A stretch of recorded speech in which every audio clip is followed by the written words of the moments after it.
We don't know how to free Zelda, but we do know why kids love them and critics hate them. John Stossel reports, nuts for Nintendo, when 2020 continues.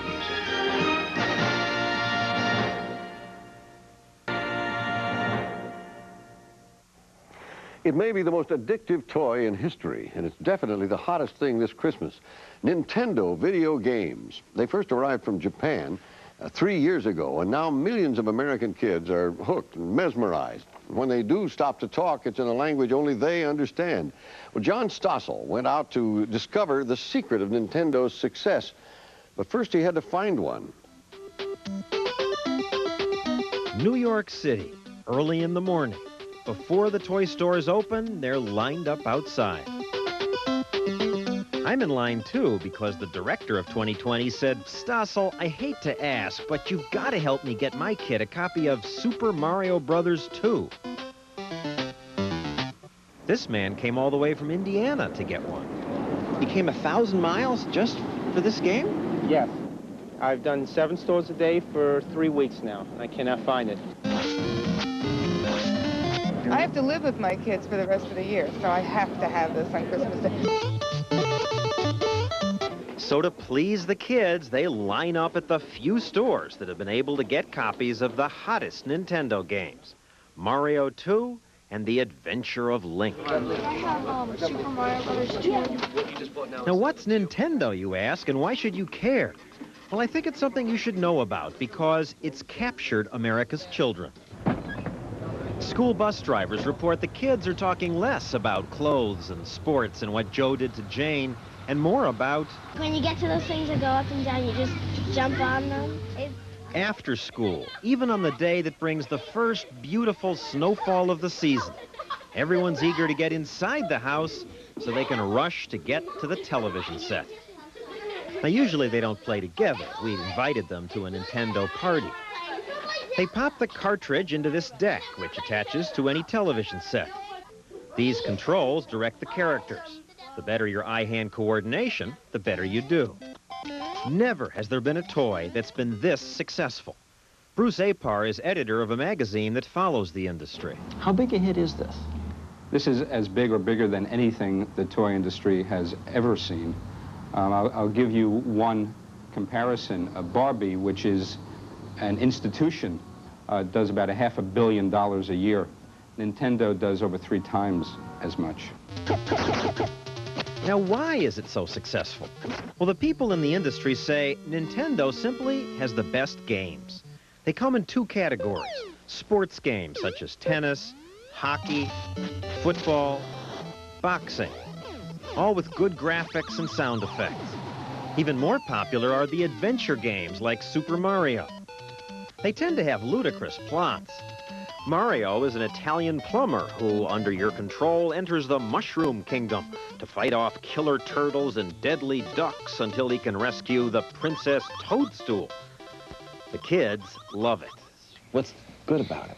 Birdo. He shoots the eggs out of his nose. And also there's this part where you can't go anywhere except for fall down a pit, but you pick up this thing and this rocket appears out of nowhere and it flies to another board. It's weird. And it's a big improvement over the first video games like Atari's Pong and Space Invaders, because today's computer chips are better. They have more memory. There's much more involved in playing the game, much more excitement. There's better use of colors, better use of music. It's not just stick figures anymore. We have literally over 100 different characters, people, animals, wizards, spells.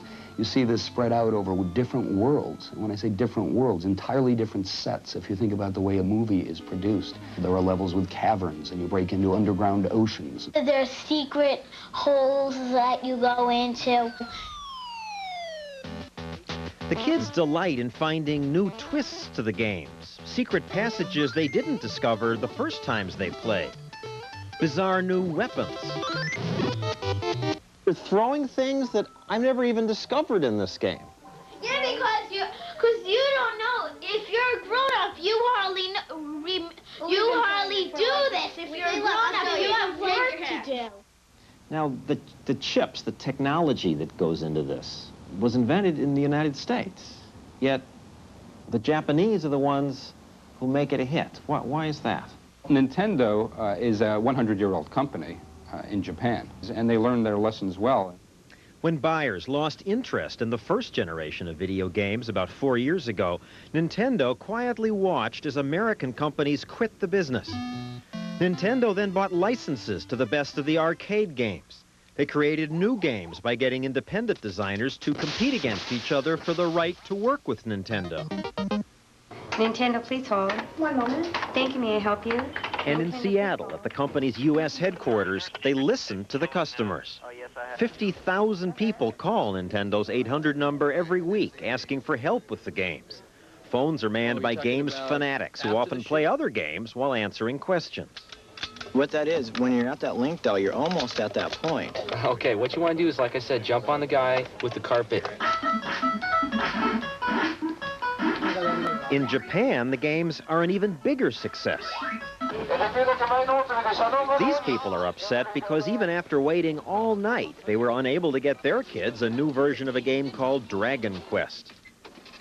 In the U.S., it's mostly Mario that they want. The last Super Mario Bros. 2 was just sold. Well, they get upset. Well, they say, oh, can you take my name? Can you take my credit card, please? Can you do something? My kid wants it. His friend has it, and they're not friends anymore because he doesn't have it. All this makes me wonder, is the shortage real, or are they holding back supplies to increase the mystique? Coleco denies it, but industry insiders say that's exactly what happened with their Cabbage Patch doll a few years ago. The company shipped fewer dolls to increase the excitement. Today, some people in the toy business suspect Nintendo's holding games back. And while videotaping in Japan, we did see plenty of the hard-to-get cartridges. The company denies that it's holding back. Believe me, creating a shortage of this kind was nobody's design, and it's just one of those combinations of demand that far exceeded our most optimistic projections and an inability on the chip supplier to fulfill it. Now you really messed up. You're out. All this brings us to a final question. Should parents buy these games at all? The National Coalition Against Television Violence thinks they shouldn't because they say they're bad for kids. Like, I like how you shoot the people with boomerangs and bombs. I just like jumping on things and killing them and shooting things. The coalition says this will make some kids act violently. Well, I don't know about that, but there's another problem. Watching the kids play, seeing the intensity of their interest, the word obsession comes to mind. I bet I'm much better than him at Zelda. How many hours you play a day? Around 1 or 2. 2 hours a night. It's a When lot. you should be doing your homework? Yeah. She doesn't like This it. girl's mother doesn't like the game. Because she thinks that you're going brain dead while you're watching it. Maybe you will be brain dead from staring at this thing all the time. No. And while we were talking, Mom was watching all this warily. Gets their mind off school when they first come home from school, but then it gets their mind totally off school. So we had to take it away for a while because homework wasn't getting done, bedtime got pushed aside. What do you mean take it away for a while? I disassembled it and put it in the back of a closet for a while. But now you're letting them play again. Not as much.